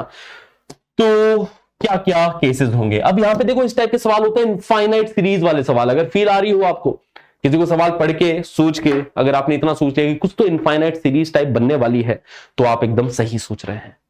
और अगर ये नहीं सोचा तो इधर आइए, सोचिए इस बात पे कि या तो क्या हो जाए कि भाई दोनों हेड मिल जाए, गेम स्टार्ट होते खत्म हो गया, हमें यही कैलकुलेट करना है कि गेम जो है वो हेड के साथ खत्म हो, तो 2 टॉसेस के अंदर ही गेम खत्म हो जाए, या फिर क्या पता किस्मत इतनी अच्छी ना हो ठीक है, कि अब 3 टॉसेस के साथ गेम खत्म हुआ हो और गेम खत्म करना है अपने को हेड के साथ, मतलब 2 कंसेक्यूटिव हेड आ जाए। 3 टॉसेस है मतलब पहला वाला फिर क्या, टेल, THH, ये 3 टॉसेस के साथ अपन ने गेम खत्म किया। या फिर हो सकता है कि अपन 4 टॉसेस के साथ गेम खत्म करें, है ना, 4 टॉस में गेम खत्म हो, तो फाइनली तो HH है, क्योंकि गेम को खत्म करना अपने को हेड के साथ में, है ना। इससे पहले T ही आएगा, इससे पहले H तो आ नहीं सकता, क्योंकि फिर 3 H हो जाएंगे, है ना, 2 कंसेक्यूटिव में गेम खत्म हो जा रहा है। और T से जस्ट पहले क्या आएगा, फिर H आएगा, है ना। ये 4 टॉस के अंदर खत्म हो रहा है, ठीक है, HTHH। या फिर क्या हो जाए कि 5 टॉस के साथ गेम खत्म हो। बड़ा ही सिंपल है यार, बहुत ही सिंपली सोचो, थिंक सिंपली गाइस, ठीक है, कि 5 टॉसेस के साथ अगर मुझे गेम खत्म करना है, लास्ट के 2 जो होंगे वो हेड हेड होने वाले हैं। इससे पहले सोचो क्या होगा, हाँ नेचुरल सी बात है, टेल होगा। इससे पहले सोचो क्या होगा, टेल तो नहीं होगा ना, टेल हो गया तो भाई गेम तो यहीं खत्म हो जाना चाहिए था फिर तो, है ना, क्योंकि 2 कंसेक्यूटिव टॉस सेम आते, गेम तो वहीं खत्म हो जाएगा। तो इससे पहले क्या होगा, फिर हेड होगा, और फिर उससे पहले क्या होगा, टेल होगा। या फिर 6 टॉसेस के साथ गेम खत्म हो, अरे समझे ना फीलिंग को तुम, और फिर ऐसे ही एक डैश डैश डैश इंफिनिटी तक चलता चला जाएगा। 6 टॉसेस के साथ गेम खत्म हो, लास्ट के 2 बेसिकली HH, इससे पहले T, फिर इससे पहले H, फिर इससे पहले T, फिर इससे पहले H, ये देखो 6 टॉस के साथ गेम खत्म होगा। तो ये सब अपन कैलकुलेट करना चाह रहे हैं, तो इनफाइनाइट सीरीज वाला केस बन रहा है। प्रोबेबिलिटी ऑफ HH क्या हो जाएगा कि पहले में भी हेड मिल जाए, जो हेड की प्रोबेबिलिटी 1/3 है, मतलब 1/3 इंटू 1/3, है ना, 1/3 इंटू 1/3, ये हेड हेड की प्रोबेबिलिटी होगी। THH क्या हो जाएगा कि पहले टेल आ जाए 2/3 की प्रोबेबिलिटी के साथ, फिर 2 बार हेड आ जाए 1/3 इंटू 1/3, ठीक है। इधर देखो HTHH, H की प्रोबेबिलिटी 1/3, टेल की प्रोबेबिलिटी 2/3, फिर 1/3 इंटू 1/3, है ना। ये देखो 1/3 स्क्वायर लास्ट में सब में ही आ रहा है ना। इधर देखो टेल 2/3 की प्रोबेबिलिटी के साथ, फिर हेड 1/3, फिर टेल 2/3, फिर 2 बार हेड 1/3 इंटू 1/3, 1/3 का स्क्वायर लिख देता हूं। यहां पे देखा जाए कि पहले वाले में हेड 1/3, फिर टेल 2/3, फिर हेड 1/3, फिर टेल, फिर 2/3, और HH 1/3 का स्क्वायर, है ना, 1/3 इंटू 1/3 अप टू इंफिनिटी। ये हमारे पास सीरीज चल रही है। तो क्या ये जीपी चल रही है, क्या ये जीपी चल रही है ना, जीपी टाइप ही फील आएगी कि यहां से यहां तक 2/3 से मल्टीप्लाई किया गया है ना, पहले टर्म से दूसरे टर्म तक जाने में 2/3 से मल्टीप्लीकेशन किया है। फिर इधर देखा जाए तो दूसरे से तीसरे में जाने के लिए, है ना, किससे मल्टीप्लाई किया, देखो यहां से यहां तक जाने के लिए 2/3, फिर ये 1/3 से मल्टीप्लाई हो रहा है। फिर इधर देखा जाए इधर से इधर तक, तो देखो ये वाला पोर्शन तो सेम ही है ना, फिर यहां से यहां तक जाने के लिए 2/3 से मल्टीप्लाई कर दिया।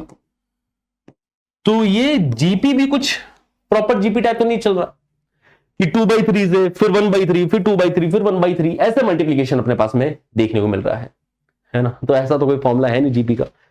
अगर सिर्फ 2/3 से मल्टीप्लीकेशन चल रहा होता जीपी का फॉर्मूला लगा देते, सिर्फ 1/3 से मल्टीप्लीकेशन चल रहा होता जीपी का फॉर्मूला लगा देते।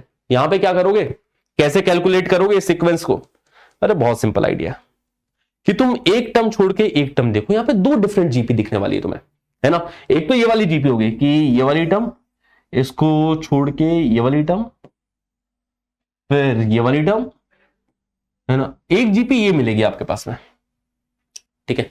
एक जीपी ये दिखने वाली है कि यहां से यहां तक पहुंचने के लिए किससे मल्टीप्लाई किया, देखो ये 1/9 है और ये 1/9 इंटू 2/9 है ना। तो इसका कॉमन रेशियो 2/9 है कि इधर से इधर तक पहुंचने के लिए आप देख पा रहे हैं ना भैया कि ये मल्टीप्लीकेशन, ये वाला पार्ट एक्स्ट्रा आया है 2/9 वाला, 1/3 इंटू 1/3 तो यहां भी बैठा है। तो इधर से इधर तक पहुंचने के लिए 2/9 से मल्टीप्लाई किया हमने। वैसे यहां से यहां तक भी पहुंचने के लिए आप देखिए ना कि ये 4 टर्म तो सेम है ना, ये टर्म तो सेम है।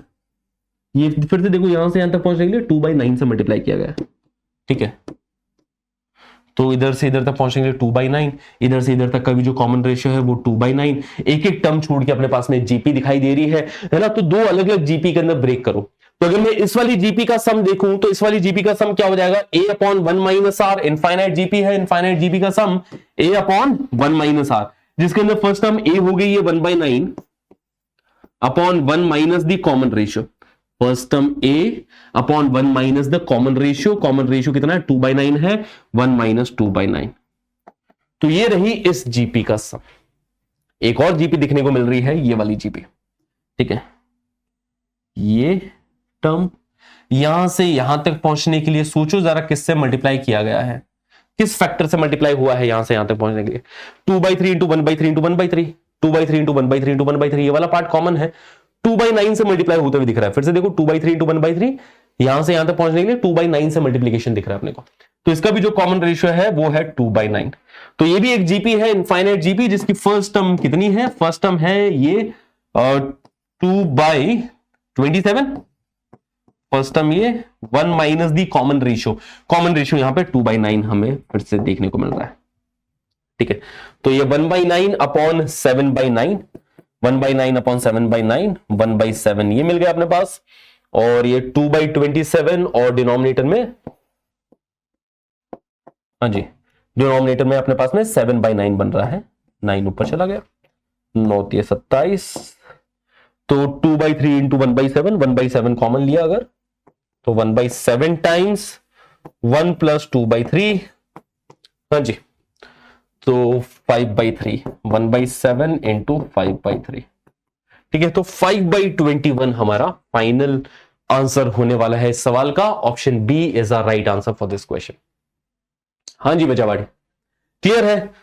तो ये कुछ सवाल थे जो कि मुझे लगता था कि बहुत रिपीटेड से कॉन्सेप्ट है, और इन रिपीटेड कॉन्सेप्ट के ऊपर बेस्ड अगर आप सवाल करोगे, ठीक है, ये वाला क्वेश्चन आप ट्राई कीजिएगा। एक बार होमवर्क के लिए मैं आपको ये सवाल दे रहा हूं, हो जाए तो बताना, नहीं हो तो भी बताना। इसका आपको एक शॉर्ट में वीडियो बना के दे दिया जाएगा, है ना। तो देखते हैं भाई कौन बच्चा इस क्वेश्चन का सही आंसर बता सकता है ना।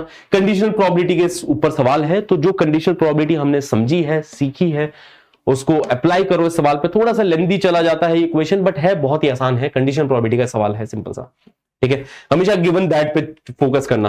ठीक है, कि given that the event at least one of the chosen ball is green, at least one of the chosen ball is green. एक बार पूरी कहानी को पढ़िएगा, ये लंबी चौड़ी कहानी है, इस कहानी को समझना। इस कहानी को समझना भैया, 3 बॉक्सेस है, बोला गया बॉक्स 1 से एक बॉल निकालिए, रेड आ गई तो बॉक्स 2 से निकालेंगे, ग्रीन आ गई तो बॉक्स 3 से निकालेंगे। पूरी कहानी को अच्छे से समझना और फिर देखना पूछा क्या गया है इस सवाल में। ठीक है, तो बस आज के लिए इतना ही। बेसिकली सेशन का पर्पस ये था कि जो बच्चे प्रोबेबिलिटी से डर रहे हैं, जिन बच्चों को डर लगता है प्रोबेबिलिटी जैसे चैप्टर्स से, तो कोई भी चैप्टर यार छोड़ के मत जाइए। स्पेशली जेईई एडवांस के लिए तो आप कोई भी चैप्टर छोड़ के नहीं जा सकते हो। एटलीस्ट वो क्वेश्चंस कर लो जो कि बहुत फ्रीक्वेंटली रिपीटेड होते हैं। जेईई एडवांस की तैयारी करने का एक ही तरीका होता है। आजकल बहुत बच्चे पूछे सर जेईई एडवांस की तैयारी कैसे करें, कैसे करें, कैसे करें। भाई क्वेश्चंस लगा के ही तैयारी होगी जेईई एडवांस की। आपके कॉन्सेप्ट एकदम क्रिस्टल क्लियर होने चाहिए। बट देखो थ्योरी के अंदर क्या करते हैं ना, अपन बहुत ज्यादा टाइम वेस्ट कर रहे होते हैं। थ्योरी वाले पार्ट के ऊपर अपन मेजर टाइम वेस्ट नहीं बोलेंगे, मतलब बोलेंगे कि बार बार थ्योरी करते जा रहे हैं बच्चे। ठीक है, तो सिर्फ थ्योरी करने से थोड़ा ना हो जेईई एडवांस क्लियर होता है। जेईई एडवांस क्लियर होगा जब तुम सवालों से लड़ोगे, जब सवालों से अनकंफर्टेबल होगे। बेसिकली सक्सेस आपको मिलती है जब आप अपने कंफर्ट जोन के बाहर जाते हो, है ना। जिंदगी में ध्यान रखना भाई, कंफर्ट जोन के बाहर जब भी निकलने का मौका मिले, जब तुम्हें लग रहा हो कि भाई ये मेरे कंफर्ट जोन के बाहर का एरिया है, ठीक है, जब ऐसा ख्याल आए ना कि यार ये तो मेरे कंफर्ट जोन के बाहर का एरिया है, ये तो मैंने कभी किया ही नहीं, ये तो कंफर्ट जोन के बाहर है ना, तो वो काम जरूर ट्राई करना। ठीक है, कॉलेज में मेरे को स्टेज फियर बहुत हुआ करता था। जब मैं कॉलेज में था तो मेरे को स्टेज फियर, मेरे कंफर्ट जोन के बाहर था वो, कि कभी स्टेज पे जाके बोलना, है ना। स्कूल में कभी बोला नहीं था, स्कूल में कभी भी अपन ने ये सब काम किए नहीं थे, है ना। कम से कम स्कूल में बचपन में अगर असेंबली के टाइम पे न्यूज़पेपर पढ़ लिए होते, ठीक है, तो उसी टाइम पे वो कंफर्ट जोन के बाहर में चला जाता, है ना, बहुत इजी हो जाता। कॉलेज के अंदर एक तरीके से धक्का ही मारा गया मुझे कि जाओ बेटा स्टेज पे, है ना। कॉलेज के अंदर बहुत सारे कॉम्पिटिशन्स होते हैं, एक्स्ट्रा करिकुलर्स होते हैं, तो मैंने एक्स्ट्रा करिकुलर्स में पार्टिसिपेट किया था। Basically I am from IIT BHU, जो बच्चे नहीं जानते हैं, तो बनारस हिंदू यूनिवर्सिटी से मैंने अपनी ग्रेजुएशन करी है। ठीक है, मैंने भी आप ही की तरह IIT की तैयारी करी है, IIT में सिलेक्शन पाया है आप ही की तरह, है ना। और अगर मेरा सिलेक्शन हो सकता है तो तुम्हारा भी सिलेक्शन डेफिनेटली हो सकता है। तो कॉलेज के अंदर बेसिकली जब मैं अपने कंफर्ट जोन के बाहर गया, स्टेज पे गया, कई सारे परफॉर्मेंस वगैरह, बहुत सारे मजे आते थे, तो धीरे धीरे वो फियर खत्म हुआ स्टेज का। तो वैसे ही जब आपके जेईई एडवांस के क्वेश्चंस का अगर आपको फियर है, डर है, तो उस डर से बाहर निकलिए बच्चावाटी, है ना। उस डर से बाहर निकलो, जेईई एडवांस के क्वेश्चंस ट्राई करो। लेंदी लग रहे कोई बात नहीं, समय लग रहा है कोई बात नहीं, है ना। ट्राई जरूर करो, हर एक चैप्टर के सवालों को देखो, उनसे फाइट करो, ठीक है। और बाकी बताते रहो, आप ही के लिए ये चैनल है। आप जैसा जैसा बताएंगे कि सर हमें ये चाहिए, क्योंकि बच्चों को क्या नीड है, बच्चों क्या हेल्प है, उसी हिसाब से हम हमारा कंटेंट यहां पे बना रहे होंगे। तो जिस तरीके के कंटेंट की आपको जरूरत पड़ने वाली है, आपके जिस तरीके कमेंट्स रहने वाले हैं, उसी हिसाब से हम आगे भी और कंटेंट लाते जाएंगे। ठीक है, so that's it guys for today session. मिलते हैं आपसे अगले सेशन के लिए, तब तक के लिए take care, bye bye, all the best.